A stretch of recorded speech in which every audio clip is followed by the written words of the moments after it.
Hey guys, it's Dora with Tactical Hyve. Today's video, we're going to be covering my favorite weapons I got to use during my military career. Specifically, we're going to be talking about guns, and those are just tools to do a job. But I did have some favorites, what I found to be the most fun and satisfying, so stay tuned.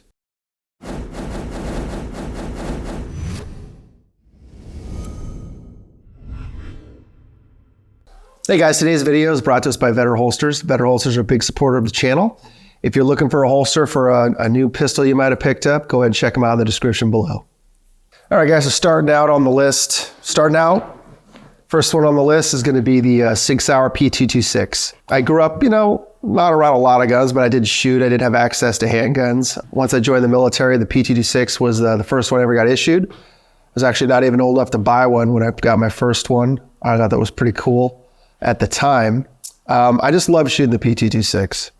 It, for a stock out of the box gun, and again, these things had stock tritium sights on them, generally speaking, and they're just a joy to shoot. I mean, no matter how much I trained with one, no matter how many reps, how many days, how many years on the range, I always felt like, I was holding the gun back. The gun was never holding me back. And I taught them with the 226 for a number of years. I was actually running our tactical shooting program when we transitioned from the 226 to the Glock. And, it was time, it is, showing its age, full metal frame, double to single action, exposed hammer, but it was bittersweet for me. I find the polymer, striker fire guns, they are what they are and they work, but they're just not the same caliber of gun. I mean, they are the same caliber, they're 9mm, but they're just not as much fun to shoot. I don't feel like I'm as accurate or effective with them. I'm still working on that. If you guys are looking for just a fun gun to shoot, that's, going to outperform you, no matter how good you are, for a stock gun, I highly recommend the 226. I mean, it's definitely the best of the 1980s Wonder Nines, as they were called. And the only reason the Beretta beat SIG out for the M9 contract was price. And it wasn't that big of a price. But when you're buying, thousands and thousands, hundreds of thousands, maybe millions of units, that's $6, I guess, goes a long way. So something to think about. Number 2, Mark 13 sniper rifle, 300 Win Mag. My last job, they were just called the 300 Win Mag or the Win Mag or the 300. Nobody really called them Mark 13s. For some reason, not only did we have the Mark 13 rifle, we had a Mark 13 grenade launcher. So there were 2 small arm Mark 13s in our inventory. Like, how they screwed that up, I'll never know, but nobody really called it that. It was just simply known as the 300 Win Mag. Everybody knew what we were talking about, and it is built in-house through Naval Weapons Division Crane, I believe it's called, but they ran with the Remington 700 Action. And this gun, there was nothing too special about it. It was definitely a little bit bigger and bulkier than your standard rifle configuration, but that's okay because you could shoot it all day long. And once they put the suppressors on them finally, I mean, the recoil was mitigated. They were an absolute dream to shoot. And being able to drop point-sized targets out to 1,300 yards, maybe even more, not uncommon. Especially in higher altitude areas of operation where there's less wind resistance. And that added powder, because if you look at a 300 Win Mag round next to a standard 308 or 7.62x51 round, it dwarfs it. I mean, they're much bigger, yet it's shooting the same projectile. And what that basically gave you was a flat shooting trajectory, much flatter than your standard 7.62, which made it much more user-friendly. Much easier, when time constraints or the added pressure of whatever environment you were working in was eating away at you. I found the gun to be extremely user-friendly, and I was able to maximize potential with it. And that's really all you need a gun to do, man. You need it to work. You need it to work well. And for a long-range sniper rifle, it's the best one that I ever used. Number 3 is technically a tie, but it is the same gun, which is the Mark 48, Mark 46, made by FN. They are based on the 249 squad automatic weapon that the Army and Marine Corps adopted in the early to mid 80s. But honestly, you swap out a few parts and all you're doing is changing calibers from 5.56 to 7.62 by 51. And I used both of them extensively, depended on the situation, depended on the op.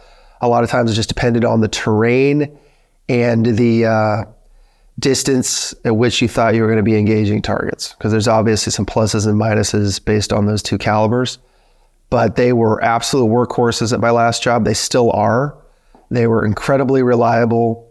They had that stupid mag fed system that the 249 had, was taken out, cutting weight, and they were very accurate. The Mark 48 was extremely accurate compared to what it replaced, which was the M60 or Mark 43 variant. And it was an immediate game changer.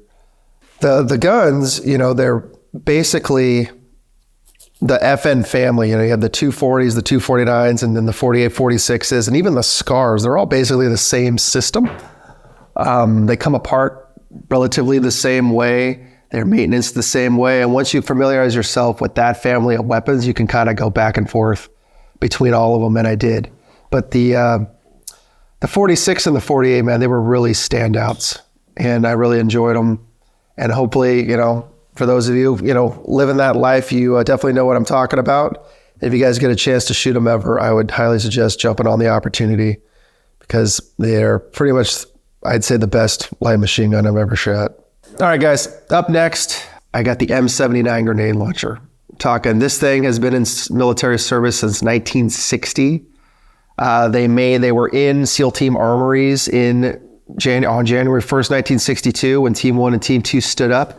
And they remained in SEAL Team armories until, I want to say, around 2020 timeframe, where they were finally pulled out and retired.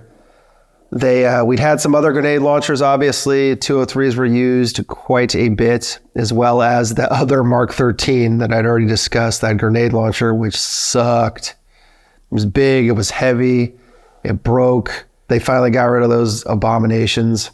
But the M79, it's just a break action 40 millimeter shotgun that fires explosive grenade rounds, smoke rounds, flares.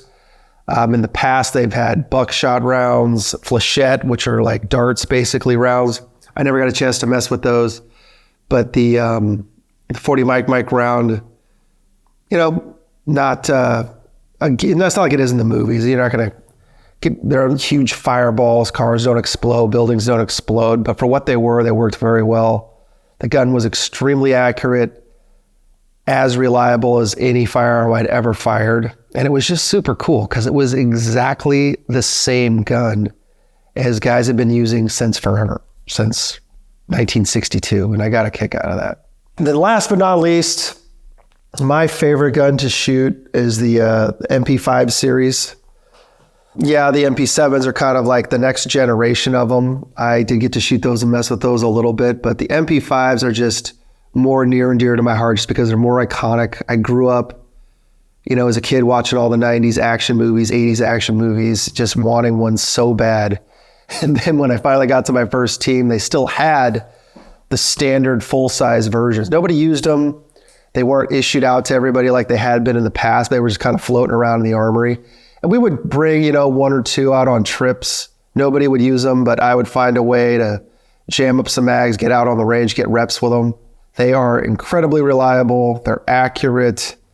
They're just as good as it gets as far as a submachine gun, in my opinion.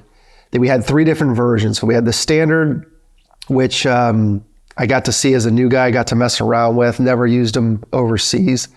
But those were pulled out of the armory once and for all fairly quickly. They'd been replaced by the 10-inch AR-15 M4 variants. The other 2 versions did remain in our inventories for quite a while. They were officially replaced by the MP7 and then Rattler. But the K version, which is the compact kind of PDW, we use those for very niche purposes. One of the main things we used them for was just security stateside.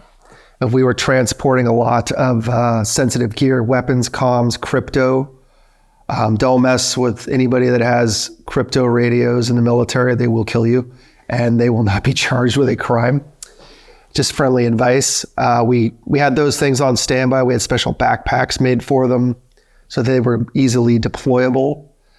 But more so than the K, I definitely love, adored, and used the SD variant, which was the integrally suppressed version of the MP5.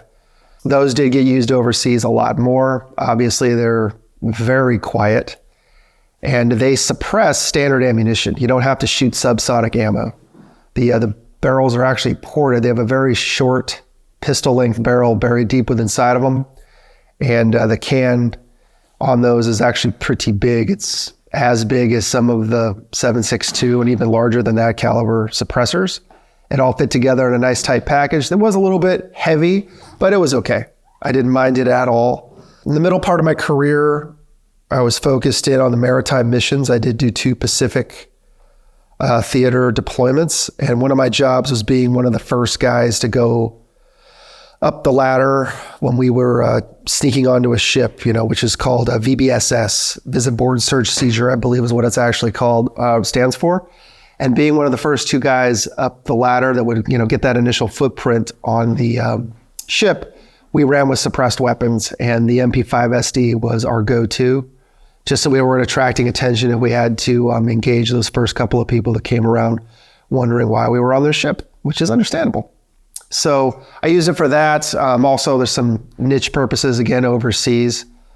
It did definitely have its limitations, being a 9mm to begin with and subsonic. You did not want that to be your primary means of fighting back if need be. When I used them, I was usually running deep with my friends who had every kind of gun under the sun, to including those 48 and 46s we already discussed.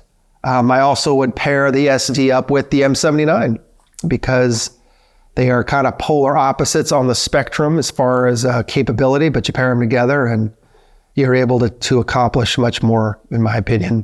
Different situations, different solutions to different kinds of problems, the way I look at it. To me, guns are just tools. It's what you do with them that counts.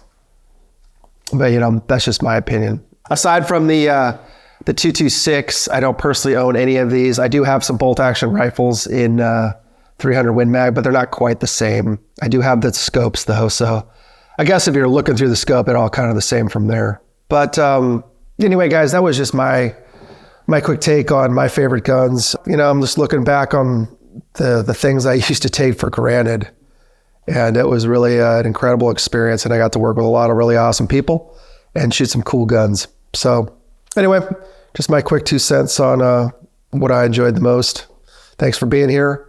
If you like the video, give it a like. If you haven't already done so, subscribe, and most importantly, hit the bell. So again, guys, thanks for being here. This is Door Tactical Hyve, out.